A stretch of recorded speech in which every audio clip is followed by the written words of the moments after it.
following is a production of DallasCowboys.com and the Dallas Cowboys Football Club. How about them Cowboys?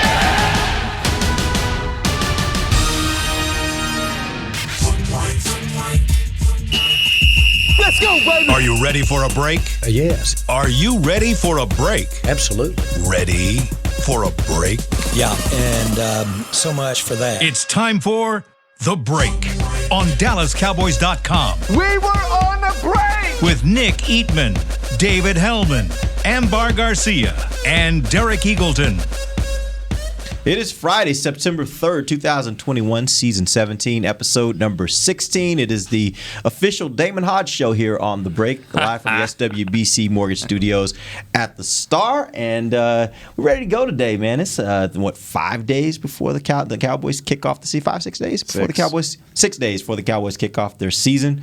And are we going to do this every ready. time? We're going to do this like whatever. You're supposed to be show 16. And you yeah, this is going to be our new bit. Like, I'm just going to ask you your favorite Cowboy of that number or 16. Random guy from that number, and we'll just make it their show. I mean, so this is the Damon Hodge Show. Let that be a Nick thing, because I got like 8 years to his 40. But when you think 16, what do you think? For the Cowboys? Yeah. Reggie Davis. Like, nobody important has worn 16 in the time that I've been here. Yeah.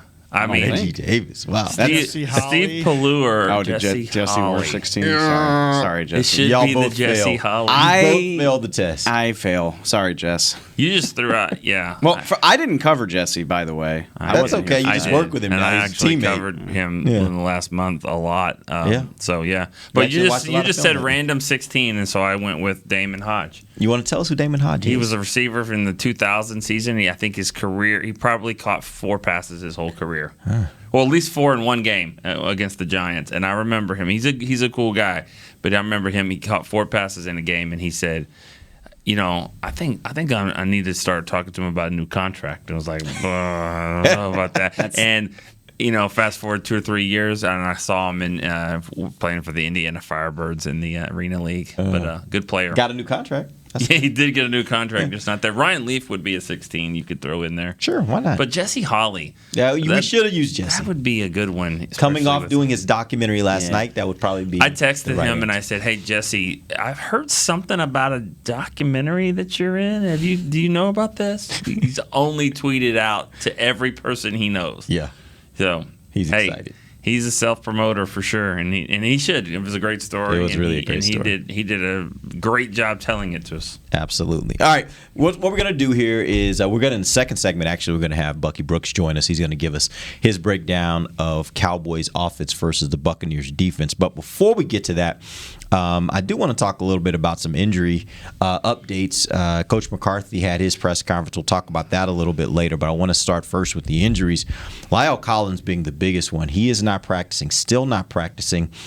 Why are you looking at me like that? Not. Okay, I thought it was something I did wrong. No, he's not practicing because of stingers. First of all, tell me, what is the expectation at this point with regard to him playing? Is this something that fans should be concerned about, or is this just kind of one of those things where, no, we're just holding him back just to be cautious? You should be concerned. Okay. He's in a holding pattern. Those are Mike McCarthy's words. He might play.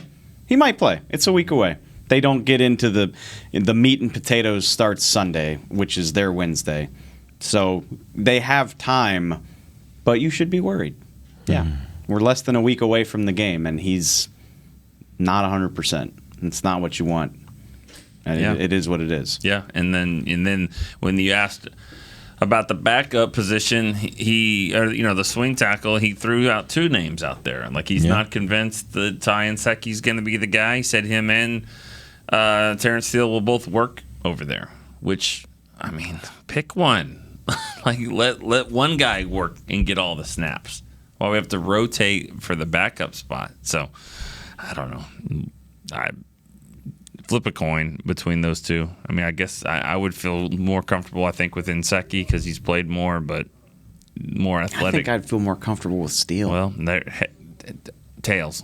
Which I'll take tails. Right. You take heads. Comfortable is a relative term, Yeah. I should say. I mean, right. Which I don't want to give people the wrong impression. Like I said, it's a long way till Thursday night, and if you've followed pro football for any stretch of time, you should know how this goes. Even he could sit out Sunday, and even Monday.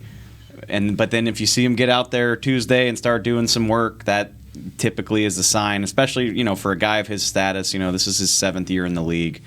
I'm not writing him off at all, but yeah, you should absolutely be concerned about his health. Okay, so I'm going to change that question. How concerned are you guys with the entire situation with his stingers and with the potential that one of those other 2 guys could start if he can't play? I'm concerned. The last game I saw that Tampa played, that was a meaningful game. They went against some backup linemen in the Super Bowl and had their way with them and made the best quarterback in the NFL run for his life. I just thought about something that's funny. I want to throw it in. Marcus Spears this morning, he was talking about another game, but he talked about them being beat to sleep.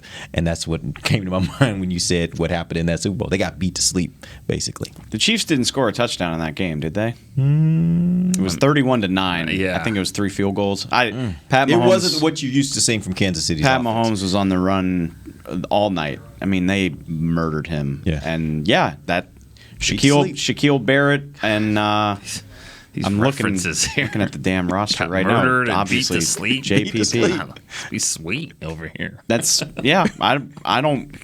we've seen what these guys can do, and it's not inspiring. Talking about the Cowboys tackles, I don't know any other way to say it. That should concern you for sure. This team's going to have to run the football. I mean, they have to, and we'll say that every game. But I mean, in this particular game, they have to figure out a way to get them off the ball, get those defensive linemen off the ball, and push them back. And it's concerning. I mean, you got a center that's only started 4 or 5 games.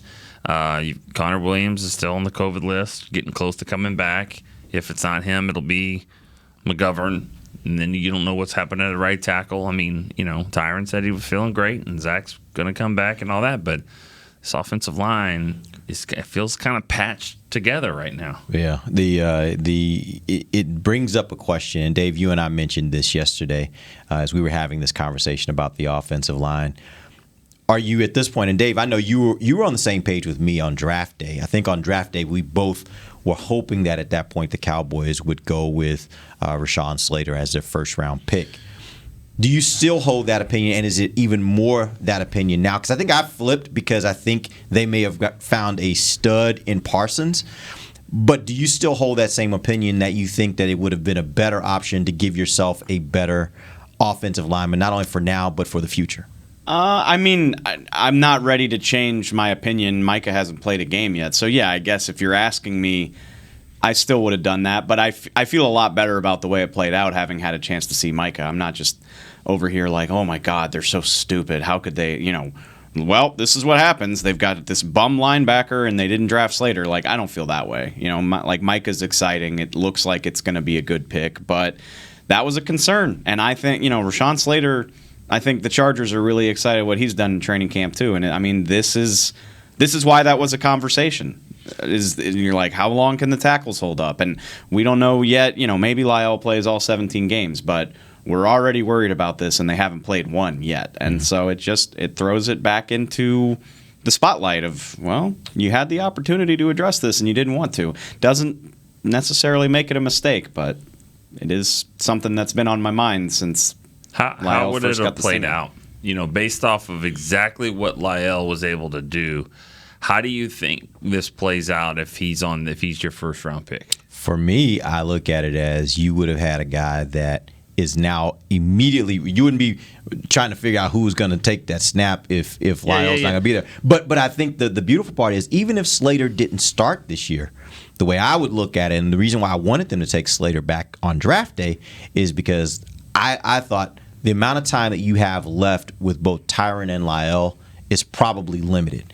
And not only that, but Slater had some position flex. So maybe he's your starting guard up until the point where one of those guys is no longer ready to play. That's what I'm asking. Either way, he's going to play at some point, and he definitely gives you what you need for the future because I'm not betting on both those tackles being available to me for a long period of time into the future. I would have plugged him in at left guard and worked him at right tackle as I could. Second team right tackle, get him some snaps in preseason games. Same thing they did with Connor Williams. That's a lot to put on a rookie's plate, but they've got Micah playing every damn position too. Yeah, he could have done left guard. So just and Trade Connor. Or trade one of the Connors, or try to, Or put him full time at center. And just or what I was going to work say, there, right? Let him I work would have all summer. the two all summer. Right. The two Connors would have been my utility guys. They would have worked everywhere on the interior. Maybe try to trade one of them for something if you can. And Slater's my left guard / break glass in case of emergency right tackle. Right. Or left tackle for that matter. And I think that sounds great, but also, I think the excitement that you're seeing on defense and just the optimism is kind of, a lot of it stems from that with Parsons. So you get one first-round pick. I don't think they could go wrong with either one of those two guys, but I just feel like Parsons has a chance to elevate the defense even more. Which is what I want to be clear. Like, I'm not ready to kill him for picking him. I mean, if he plays the way that he has looked so far, it's going to be a home run pick, and you can't address your entire team with one first round pick. So I get that, but it's kind of ironic. Like, this was the debate. This is the reason. Yeah. This is why we talked about it all spring, and it didn't take any time at all for it to come back up. True. So let me ask you this question. And yesterday, the media had an opportunity to talk to Tyron Smith. I thought some of the things he said were interesting. He says, it's been a while since I felt this good. I'm going to do my best to play all 17 games, and I will do it.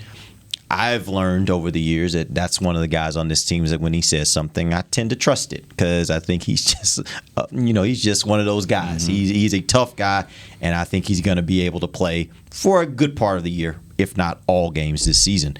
That being said, let's assume for a second you've got him and you've got Zach, that both can stay healthy for the majority, if not all, of the season. With the questions that you have right now at center, at guard, left guard, maybe at right tackle, is it enough if you've got those two guys playing at their typical all-pro level that this offense can still be elite if they've got question marks at those other spots? No. Really? It's not enough. No, I mean, 2015 they were 4-12 and they had 3 Pro Bowlers on the offensive line. So I don't think it's just enough to have those 2 guys. They help because they're left tackle, right guard. They're going to help the guys around them. They certainly help. I'd rather have them, but is it enough? I don't think it's enough. I don't think Tyron can make Terrence Steele block better at the right tackle. Let me throw a caveat. I think it should be enough if Dak's healthy. Why did they suck in 15? They didn't have a quarterback. Right. That's not the offensive. Well, maybe it is the offensive line's fault, but maybe that's the reason why the quarterback wasn't there. Right. No, but they sucked in 15 because they didn't have a quarterback. Right. If the quarterback's healthy and they've got Tyron and Zach, and it's not enough, and all those weapons. Why are we paying all these people for? You're if right. that's You're not right. enough? The quarterback certainly helps, because we saw in the Atlanta game they could put up 40 points and they didn't have Tyron, they didn't have Lyle in that game, and Dak, he got pressured a lot, and he's not gonna have fun if that's what his offensive line looks like this year, but I think it's enough if those two. If those two are there and he's healthy and the receivers are all there. Yeah, I still think this can be a really good offense, even if they've got to make it work with Inseki or Steele or whoever. The thing about Dak, and I don't know if this is kind of where we're headed, but we saw it in the Seattle game last year. We saw it in the Rams game. They didn't win those games. Even Cleveland. Dak is going. Dak's not going to get blown out. It might happen this year or whatever, and maybe this week. I don't know. He's just such a fighter. The way he plays. We've said this before. He may not be the top 5 quarterback in the league. I think he's a top 5 football player that plays quarterback, though. And I think that's what helps him and helps this team kind of grind its way back into it. And I think we've seen it so many times. That's why if he stays healthy, this team has a chance to really do big things. Yeah. The interesting part to that, and I'm not disagreeing with your point, but I think some people might look at that and say, well, last year he was putting up historic numbers and playing at a historic level, and they still didn't have the record to match. And that's the part that's going to be tough here is the quarterback can play really, really great, and if they're turning over the ball at this amazing clip like they were doing last year, if their defense can't stop anybody like they were doing last year, then I think it's still going to be hard to make that all show up in the win-loss record. They're going to need one of those things not to happen. Right? The turnover differential just can't happen. Right. And some of that's on Dak, to be like, we all love Dak, but he had a hand in that as well. He had 3 or 4 turn, and I don't even count the Hail Mary interception at the end of the Seattle game. I mean, you got to throw for the end zone there. That was an amazing play by him. Oh my God, yeah. When he broke free of that sack, I was like, this is it. This is a touchdown for sure. Yeah. I don't fault him for that. I do fault him for fumbling against Atlanta and stuff especially early in these games. I hate when people ask me about the slow starts because I don't have an answer for it. Yeah. How do you make them play better in the first quarter? I don't know. Change up what you eat before the game. I don't have an answer to that, but it does have to change. You can't be down by 2 possessions going into the second quarter of a game on a regular basis and expect to win. It changes everything you're doing offensively, probably. Yeah, I felt like for the first 6 weeks of last season, Mike had to get up there after the game and be like, I've never seen anything like that before. You're just completely changing the way you want to play based on what happened in the first 10 minutes of the game. You can't have that happen as often as they did. Real quick, before we go to our first break, can we get some updates on the other guys on the injury list? Donovan Wilson, Connor Williams, and Noah Brown, who's on the COVID list at this point. Connor and Noah still, that's NFL protocol. You're just waiting on that. Now, he did, just to be clear, Coach did say that Connor Williams is going to be working back today, which makes me think, in order for him to work back, he's got to be moved off the COVID list. If he's working back, then so that's great news because Connor wasn't on there as long as some of these other guys, sounds so. Whatever he was dealing with, it was mild, or maybe it was, I don't know, whatever. But if he's back that quickly, that's great. Donovan's not going to do anything today, which again, that's another one that gives me pause, just because the game's less than a week away. So, we're not quite in that mode yet. When did Donovan get hurt? It was a practice thing. Practice groin. It was a groin strain, in the early part of practice. Yep. So we're not into the game week practices yet. This is the NFL's This is a bonus practice. These are bye week practices. So not ready to say that he's out for the game, but it's less than a week away. So fortunately, I can't believe I'm saying this, I feel better about the depth at safety than I do at right tackle right now. If Malik, if Malik Hooker and Jaron Kearse have to play, I don't feel good about it, especially going against this passing attack. Casey. But Casey. Well, I assume Casey's going to play regardless. I'm just saying, filling in for Wilson. And Darian Thompson's going to be back. He's on the practice squad now. The way the rules are, you're going to elevate guys like the day before the game. Expect Darian Thompson and probably Jeremy Sprinkle to be elevated for the game. Yeah, I want to be clear. I'm not. That is concerning, but I feel better about the options they have to replace a hurt guy at safety than tackle right now. Yeah, I think we all agree with regards to the safety position. It's, they don't have players that are at the top. You're not going to say these safeties are some of the best safeties in the league, but if you look across the board, I think you've got a good level for all of them, right? And you got some depth at that level, right? I think they have 3 that I feel comfortable playing a lot: Donovan, Malik, and Casey. Jaron Kearse, I think, has an interesting role here, and Darian Thompson as well. If those guys have to play safety for 60 snaps, you might have a bad time. I'm not ready to just throw that out there. I guess the way I look at that is, I think that level of your depth chart is about where you were last year with your starters. So to me, that's good. If that's your look, if your starter was your 3rd or 4th guy here last year, then I think you probably felt pretty good about your safety position, but much better than you felt about your safety position in a long time. So from that standpoint, I do like the depth, and I think they have some talent. Again, they're not the top of the league. They're not anywhere near the top of the league, but I think they got some guys that can play. Yeah. It's better than it's better than it's been, but it's not great. Let's see how it goes in Tampa. And as you and I said yesterday, we're not going to make any sweeping judgments about this team after week 1 either, because they might look really bad in week 1 and then maybe look much better by week 2 and 3 just because of the opponent you're playing. All right, we're going to go to our first break. When we come back, we'll get Bucky Brooks on. He'll tell us a little bit about this Tampa Bay defense that the Cowboys will have to face on Thursday night. We'll be right back. This is DallasCowboys.com radio.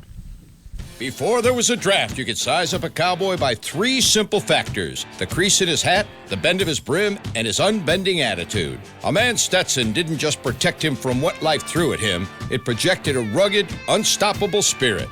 Stetson hats are still American-made with pride right here in Texas. They're still the unofficial crown of all self-respecting Cowboys, and Stetson is proud to be on the field with America's team. Find a retailer nearest you at stetson.com/Cowboys. The Cowboys way, where 16 Hall of Famers and 5 championships shows us what success looks like.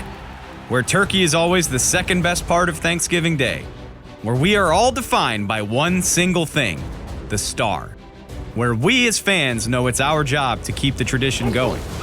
Bank of America is proud to be the official bank of the Dallas Cowboys and to support the quest of living life the Cowboys way. Copyright 2020, Bank of America Corporation.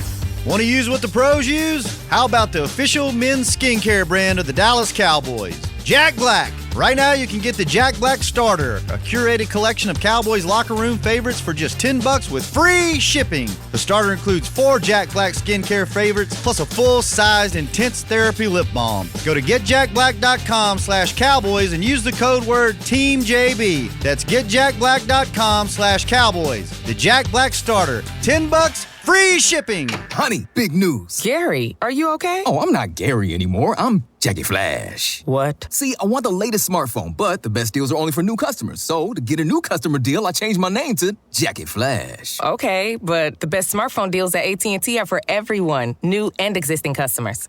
That's huge. Then guess who's getting a deal? Is it Jackie Flash? Jackie Flash.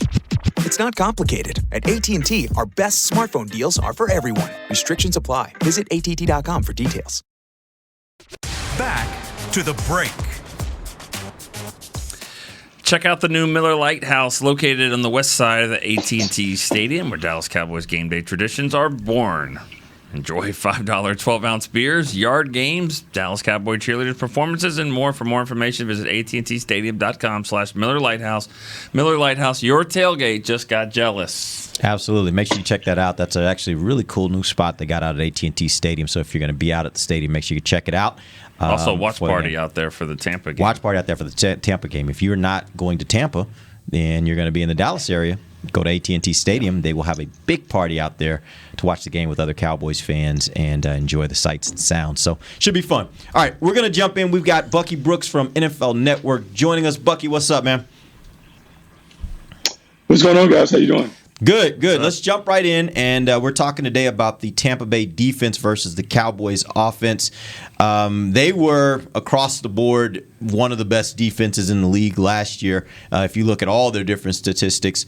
My first question for you is, did they lose any players that could possibly have created some holes for them, or are there areas that you saw last year where if you were really good, maybe you could exploit that defense, even though they seem to be pretty good in most areas? Yeah, no, they're a really good team, and they have a really good scheme and a defensive coordinator that understands how to use pressure to his advantage. Ty Bowles does a great job of scheming it up where he has 5- and 6-man pressures that really throw off the rhythm of the offense. But he also has a deep bag that enables him to use zones and man-to-man depending on who he's matching up with and what the threats are on offense. And so if I would say, like as a Cowboys fan or a Cowboys consultant, I would say the best way that you can attack them is to try and find a way to work the corners, to try and throw to isolated routes and see if you can get CeeDee Lamb and Michael Gallup unlocked, because this is, Amari Cooper too, but this is going to be a challenge because up front, they're good. They're as good as anybody you'll see. And the linebacker that they have, Devin White, is a stud. And so it's just going to be problematic to be able to run consistently on them and also protect against a team that has 4 dudes that can hunt at the line of scrimmage. Which, going off that, Bucky, we spent the first segment talking about the fact that Lyle Collins might not be available for this game. We know JPP and Shaquille Barrett are good, but what is it specifically like? How do they rush? What are their strengths? Like, are they just strong? Are they quick? Like, and I'm asking obviously to see who better to play at right tackle if not Lyle. Like, how do you want to try to defend against these guys? Well, Shaq Barrett is all energy. He's first step quickness, burst. He has finesse ability where he can win inside or outside in terms of the moves that he uses. JPP is a crafty veteran who is long. He has the ability to use his arms, and he uses that length to his advantage. He'll use push-pull moves, button jerk maneuvers to get to the backfield. And so it's tough. I think the thing that compounds it is Todd Bowles will send pressure to force you to go one-on-one against those guys. And what they're going to do is they're going to say, I'm going to create one-on-one matches for my guys, and my guys are better than your guys. And at some point, the pocket is going to collapse because of it. So, Bucky, you said they also have to run the ball. And you were out at training camp, so you've seen as much of Zeke Elliott as anyone else has since he hasn't played any games. I mean, how can you tell or can you tell that he is going to have a better season based off of maybe how he practiced, how he looks? I mean, he looks good. He was in great shape when I saw him. I mean, he was slim and fit. The quickness was there. Everything was there. He looked like he was very focused. And certainly he's a prideful player because he heard all the whispers. He heard people saying, oh, well, maybe Tony Pollard is a better player than him and all this other stuff. So he is going to play well, but he can only do so much. They have to win at the line of scrimmage. And the issues that you guys were talking about in the first segment, those are the issues that could prevent the Cowboys from running the ball well. Who is in the starting five? How well are they going to play against Ndamukong Suh and Vita Vea and Jason Pierre-Paul and Zach Barrett? That's really the issue. It's not about 21. It's the 5 dudes in front of them. Can they win their battles to allow him to have enough space to do what he does? Looking at following up on that question, I think obviously every week there's going to be a line one. Dallas needs to establish the run, but when you look at this offense, they got a lot of weapons at the wide receiver position. They got obviously what I consider to be one of the better quarterbacks in the league. That being said, which one do you think is the greater strengths for this team, their run offense or their pass offense? Well, I mean, on paper, the pass offense is the strength. However, you don't want to get seduced into having these games where Dak Prescott is throwing it 40 to 50 times. The Cowboys are built to be a complementary football team, meaning they run the ball, they control the clock, and that protects the defense. That has been the recipe that has been successful for them, regardless of who the running back was. It was like that 2014 with DeMarco Murray. It was like that early with Ezekiel Elliott, 2016, 2018. That is how they win. So the strengths may be in the passing game and the personnel, but they can't stray too far from the running game because then it plays into the hands of the Buccaneers and other teams that have a talented front four and the ability to create pressure in the pocket. Bucky, I'm obviously very familiar with Devin White's game, given where he played college football. But the funny thing is, at LSU, he was pretty strictly an off-ball linebacker. But the thing that I can't get over with his season last year is that he had 9 sacks. And that's, I look at him and I look at where the Cowboys drafted Micah Parsons. I would love for him to be able to make an impact like that. Is that just a testament to Todd Bowles and how much he brings pressure, or is there more to it in his game that I didn't realize? Yeah, I think it was it's both of them. It's a little bit of Todd Bowles making sure that he maximizes what Devin White brings to the table. When you see an athlete like White, who is big, fast, and physical, and showed traits of being able to get home as a blitzer, you have to maximize that. Michael Parsons has similar traits, and I heard the argument you guys had in the first segment about the offensive line versus Michael Parsons. I am going to tell you that Michael Parsons can make an impact that maybe even exceeds what a left tackle could have done for that offense. He is a disruptive player, and depending on how Dan Quinn utilizes him, he could give the Cowboys defense a major boost, something that they haven't had in a long time. Well, since Osa Odigizua already threw some bulletin board material out there, we don't have to worry about anything you say. But I will ask you a question from last year's meetings with you. Where's Waldo on Tampa Bay? How do they? Waldo's back. Who do they find? I mean, it sounds like it's just like all these guys are going to Canton when they're done playing. So, like, who's the guy you have to exploit? It's really a tough one because they're rock everywhere, and they may be even better this time around because they're really comfortable in the system. Mm-hmm. I think the way that you have to do it is, I think they say it is, the reindeer can't fly without Rudolph. I think you got to find a way to disrupt the rhythm of Tom Brady. And so the best way to attack Tom Brady is right up the middle. because he's not mobile and he doesn't like pressure in his face. And a quarterback of that age doesn't want to get hit. The problem is, how do you do it and how do you not tip your hand when you want to do it? Because if he sees that pressure's coming, typically he wants to empty out the formation, identify who's coming, and then kind of pick on your weak link. Mm-hmm. So Dan Quinn has to be creative with how they want to attack number 12, because if he gets a bead on how the Cowboys are coming after him, it won't take long for him to figure it out and exploit it. All right, so with all that being said, tell us what you think is going to happen next Thursday. Hey, look, man, this is going to be a tough one for the Cowboys. With the offensive line struggling, all the things tip towards the Tampa Bay Buccaneers being able to win this. And also the X factor for the Buccaneers are all Antonio Brown. We have not talked about him. He kind of gets lost in the sauce. He's had a procedure to get his knee right, and people said that he looked great in training camp. The best course of action for the Cowboys is to find a way to run it. They have to control the time of possession 32 or more minutes. I don't know if they're going to be able to get it done. It's going to be a tough time for the Cowboys. All right, Bucky, man, we appreciate you. We'll be back next week. We'll have you on. Actually, it won't be until the following week that we'll have you on, heading into our second game against the Chargers. We appreciate you coming on the show. We're going to take our final break. When we come back, we got a few more things we're going to wrap up here before we end the show. We'll be right back. This is DallasCowboys.com radio. Hi, I'm Clint Tillison with United Ag and Turf. Before you can park yourself in front of the game, park yourself in a John Deere and power through your chores. Our Land Run package is a 1025R, 25 horsepower tractor with a loader, rotary cutter, and a box blade for $229 a month. And the price you see is the price you'll pay, no surprises. So don't miss another kickoff. Visit UnitedAgAndTurf.com. Offer ends February 1st, 2021. Restrictions apply. See dealer for details. Now let's get to work. Honey, big news. Gary, are you okay? Oh, I'm not Gary anymore. I'm Jackie Flash. What? See, I want the latest smartphone, but the best deals are only for new customers. So, to get a new customer deal, I changed my name to Jackie Flash. Okay, but the best smartphone deals at AT&T are for everyone, new and existing customers. That's huge. Then guess who's getting a deal? Is it Jackie Flash? Jackie Flash. It's not complicated. At AT&T, our best smartphone deals are for everyone. Restrictions apply. Visit AT&T.com for details. New Dr. Pepper Zero Sugar. You deserve it. I do deserve that.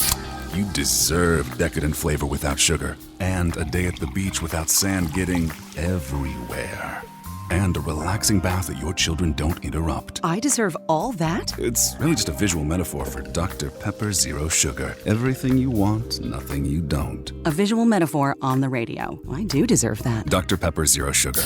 The zero you deserve is finally here. Before there was a draft, you could size up a cowboy by 3 simple factors: the crease in his hat, the bend of his brim, and his unbending attitude. A man's Stetson didn't just protect him from what life threw at him, it projected a rugged, unstoppable spirit. Stetson hats are still American-made with pride right here in Texas. They're still the unofficial crown of all self-respecting Cowboys, and Stetson is proud to be on the field with America's team. Find a retailer nearest you at Stetson.com/Cowboys. Back to the break. Whether you're watching from home or cheering in the stands or maybe in the press box with Essler lenses, you'll see every exciting play. Book an appointment at your local Essler experts and find the perfect Essler lens for you. See more, do more Essler. So do we need to get Essler for this for Thursday? Because all three of us will be seated in the press box in Tampa Bay watching the game, which is not something we take for granted. Like that's something that we very much appreciate in the day of COVID. It's something that we will be sitting in the stadium in the press box watching that game in person. First road game I will have done in a year and a half. I'm not counting preseason. Not one of my favorite press boxes, but I'll be happy. I will be happy to be there. We're still in the no complaining ever mode. Right. Oh, no matter what the situation is, we do not complain. Yeah. So if we're there, we're like, God, those big, they got those like dividers.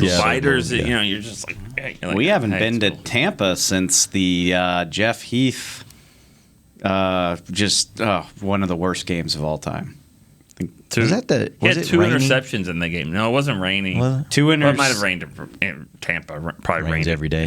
Two interceptions, but he had the defensive holding penalty that gave them like the final shot at the winning touchdown. Was that the one where Brian and I were just salty at the end of the game? Yeah, because they were. I mean, that dropped them to 1-5, and Nick was just like, "Well, they lost to the Bucks." What? I mean, I don't need to say anything besides that. We did camera. We did that post game hit. On camera. It was just I was saying on camera, literally. Yes, this was on camera. It was. Yeah, Brian and I both were just like this. We were hot down there, sweaty. That was when. Because we spent like a month of that season, like, if they can just hold on, if they can just win a couple games while Tony's hurt, it'll all be okay. I think that was the game where everybody was like, it ain't going to be okay. Yeah, wrap it up. Let's just get through the season at this point. It ain't going to happen. Yeah. Jameis it wasn't his rookie year, was it? Yeah. Was it his rookie year? That was also 2015. He was bad too, but he didn't play well. But Nobody then he scores a touchdown. To have an NFL game finish 10-6. I mean, that's pathetic. That's the score of like a Purdue Northwestern game at 11 a.m. on Saturday, not the NFL.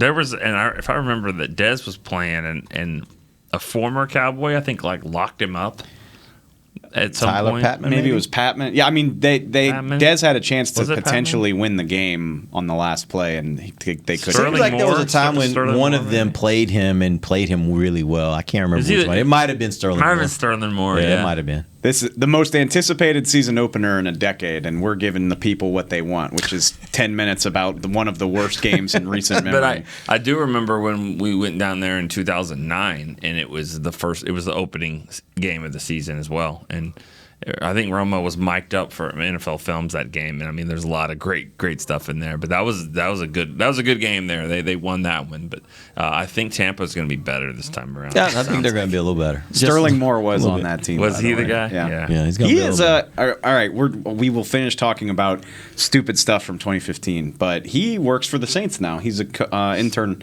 Somebody took a picture of them practicing at AT&T on Twitter, and I was like, that's Sterling Moore in the background of that. He's the coach. That's awesome. That's coaching intern, I think. But yeah, anyway. Real quick, I wanted to also get into a little conversation on Coach McCarthy's press conference. One thing he said that kind of stood out to me, he was asked about Hard Knocks now being gone. And for those that don't know, Hard Knocks wrapped up their filming yesterday. They'll have their final episode of this season on next Tuesday. But the quote that came from him that I thought was interesting, he said, now I can be a little more genuine with my team. And it made me think, like, that's probably the most honest I've ever heard anybody talk about their experiences with Hard Knocks, because I do think, if you're being honest, it has to change what you say and what you do, because you know the cameras are always rolling. And although as a team you do have some ability to say what you want on the air and what you don't, you still don't necessarily want everything out there, right, and available for other people to see. How much do you think Hard Knocks affects what they're able to do in the preseason? I mean, Mike has been diplomatic and kind of funny about the whole thing, but he has made it abundantly clear how much he hated that they were here. Right. If you pay attention and kind of read between the lines, like, he wasn't happy. And he said that out of camp. He was like, yeah, we're not really being our authentic selves. You know that's in the back of your mind. I can't get anybody inside the building to verify this for me. So this is just a hunch. Nobody's told me this, even though I've tried. I just, he has barely been on the show for a head coach. And when they get shots of him, it's at practice, when he has to be there, obviously, and the team meeting stuff, him wearing the goofy shirt and dancing. That was a team meeting. Those get filmed regardless. There's nothing you can do about it.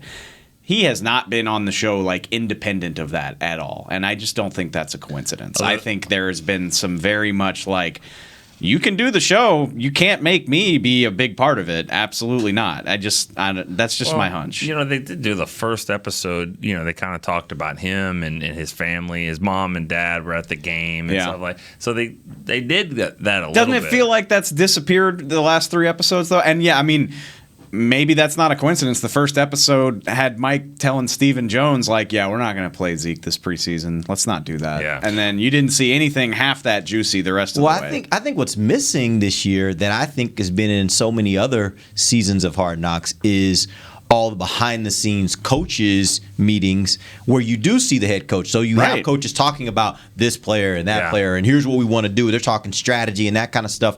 That missed this season. Like, they didn't do any of that. Like, that was not a part of it. And that's where I think maybe you miss seeing the head coach that what you would normally see, or when he's sitting down with a player to tell him, I'm going to have to cut you, or I'm going to have to do that. And maybe that comes up in this next episode. Who knows? I'm not a Hard Knocks aficionado. I usually watch like one episode and then it's on to Big Brother. Yeah, exactly. Yeah.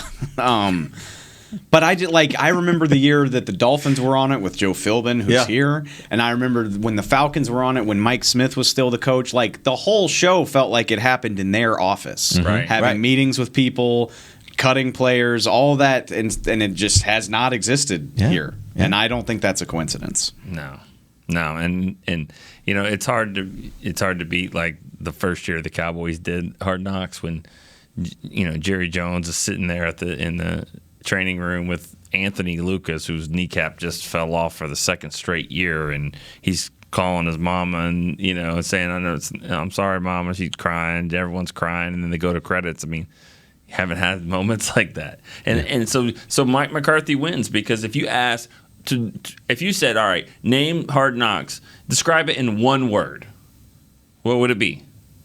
Access. No, what would watching the show this year's Hard Knocks? How did you describe it? Human interest.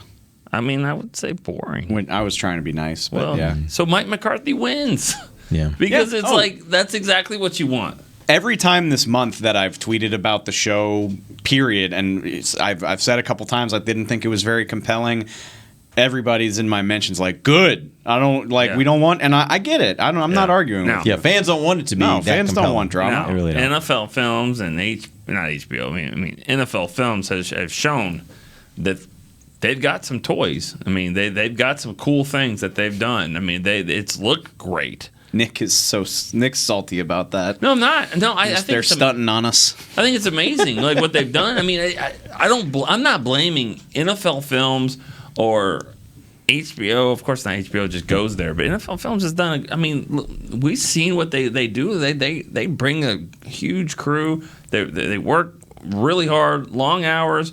But I mean, by the way, they're very good at what they do. Very good at what they do. I'm not salty at all. All I'm saying is that the content has been lackluster, and I think the Cowboys are a reason for that. Which is fine. It's fine. No, that's certainly honestly great. That's certainly the way I look at it. I think obviously we've seen HBO at Hard Knocks do a phenomenal job with these things and show you stuff that you had not seen before. And I'm starting to wonder if it's two things. One, after you've started to see some stuff that's behind the scenes, you got to keep up in the ante. You got to keep showing more and more behind the scenes. And so for a year like this year where it didn't seem like they were even giving the stuff they normally give you, it really feels like it's a step backwards from the standpoint of the content. Right. And I don't know if I've said this on here. I think I said this on some other show, but I do think that, in the past it was if you get cut from the Cowboys, it's like, now I'm going to go back and I'm going to drive a truck or something. But now there's 18 roster spots for the practice squad or this list or that list. So if somebody doesn't make it here, they're still going to be here probably and do this. And so it just doesn't seem like it's just as like this or that and then it's over. Your career is over. It's like, I'll go here, and it just doesn't seem as critical. Maybe that's part of it's not as gripping. It's another conversation too, where I think you got to remember a lot of times this stuff isn't geared toward football junkies. Actually, a good friend of mine who doesn't give a rip about football texted me early Wednesday morning, and they were like, Kamara made the team. Like, oh my God. And I was like, okay, like that's who this is aimed at, not my audience, not the people who know the school that every practice squad player went to. It's for people who kind of care about it. Yeah, and that'll now be fans of those guys just because they like their story, which is good. Those kind of fans matter too, right? I've had a lot of people ask me about Isaac. Like, if this guy figures it out, man, he's going to be a great player, and maybe he will be. He's it's an uphill battle for any international player because you're just not raised playing football. But he's got some size to him, and just the stuff we see, just the highlights, and he looks pretty good. I mean, I'd like to see one more year with him, and then we'll see what happens next year. if they make him count to the 90, I think he's good enough to be on the 90-man roster next year, and then see what happens with no exemption next year. I think he'll be on the roster. Did you see the crew? Like they left yesterday, and they left Isaac a little cake from some local bakery. I thought that was cool. Oh, that is cool. Yeah, cake bar. I like the cake. Good cake. I want to try the cake. All right, we appreciate you guys joining us. That's a wrap for us. We'll be back next Tuesday. Actually, we will have our show leading into the game. We'll tell you guys what we think is going to happen on Thursday when the Cowboys take on the Buccaneers. Till then, for Nick Eatman, Dave Hellman, I'm Derek Eagleton. This has been The Break, live on DallasCowboys.com radio. This has been a production of DallasCowboys.com and the Dallas Cowboys Football Club. How about this, Cowboys?